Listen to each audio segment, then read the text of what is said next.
ನಗಲಾರದೆ ಅಳಲಾರದೆ ಜೀವ ಸ್ಥಿತಿಯಲ್ಲಿ ಸಚಿವ ಸಂತೋಷ್ ಲಾಡ್ ಏನು ವಿಚಾರ ಅಂತ ನೋಡ್ತಾ ಹೋಗೋಣ ಬನ್ನಿ.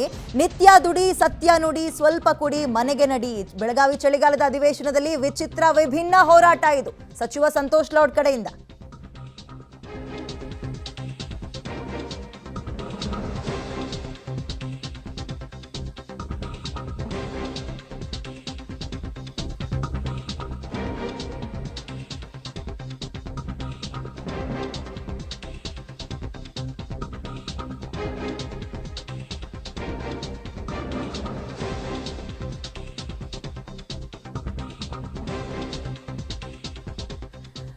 ಕರ್ನಾಟಕ ಮದ್ಯಪಾನ ಪ್ರಿಯರ ಹೋರಾಟ ಸಂಘದಿಂದ ಹೋರಾಟ.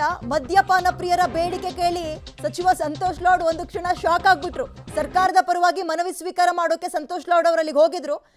ನಿತ್ಯ ದುಡಿ ಸತ್ಯ ನುಡಿ ಸ್ವಲ್ಪ ಕುಡಿ ಮನೆಗೆ ನಡಿ ಅನ್ನುವ ರೀತಿಯಲ್ಲಿ ನಾವು ಜೀವನ ಮಾಡ್ತಾ ಇದ್ದೀವಿ, ಆದರೆ ನಮ್ಮದು ಕೆಲವೊಂದು ಬೇಡಿಕೆ ಇದೆ, ನೆರವೇರಿಸ್ಕೊಡಿ ಸರ್ ಅಂತ ಕೇಳಿದ್ದಾರೆ. ಕರ್ನಾಟಕ ಮದ್ಯಪಾನ ಪ್ರಿಯರ ಹೋರಾಟ ಸಂಘದಿಂದ ಈ ಹೋರಾಟ ಏನು ಎತ್ತ ಬೇಡಿಕೆ ಏನು ಅದನ್ನು ಕೂಡ ನೋಡ್ತಾ ಹೋಗೋಣ ಮುಂದಕ್ಕೆ.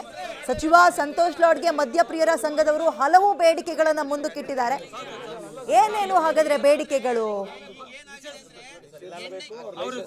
ಅವ್ರ ಮೇಲೆ ಕ್ರಮ ತಗೋಬೇಕು. ಅವ್ರ ಲೈಸೆನ್ಸ್ ನ ಕ್ಯಾನ್ಸಲ್ ಮಾಡಲಿಕ್ಕೆ ನಾನು ಇಮಿಡಿಯೇಟ್ ಆಗಿ ಸರ್ಕಾರಕ್ಕೆ ಮಾತಾಡ್ತೀನಿ, ಸಚಿವರಿಗೂ ಮಾತಾಡ್ತೀನಿ.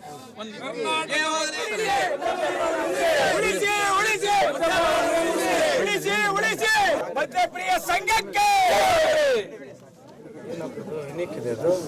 ಒಂದು ನಿಗಮ ಮಾಡಿಕೊಡ್ಬೇಕು.